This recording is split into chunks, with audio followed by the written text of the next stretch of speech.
काहे से कैलू तू जर देलू सपना हमार धनिया और कर देलू हमरो अनहार दुनिया ठोक देलू बखिया में कीली हो जाही के जब रहे ससुरावा त काहे लगवलू दिल हो जाही के जब रहे ससुरावा त काहे लगवलू दिल हो।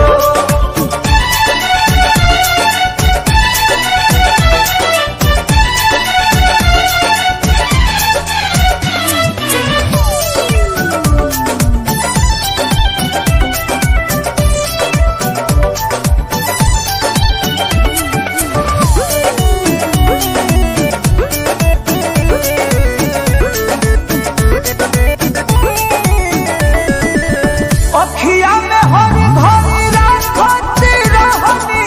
दिलया में तोहरा हम झांकती रहनी अखिया में हरी भरी राखती रहनी दिलया में तोहरा हम झांकती रहनी होते रहे गजब के फील हो जाही के जब रहे ससुरावा त काहे लगवलू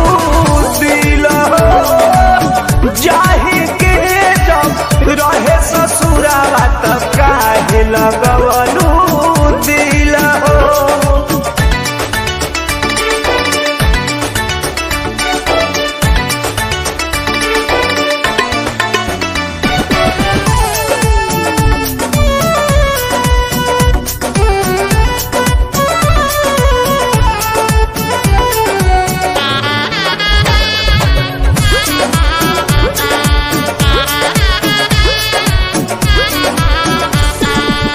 कृष्ण बेदरदी के मार देलू जियते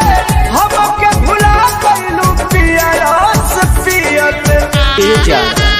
जब ऐसन के बात बा त भोट कृष्ण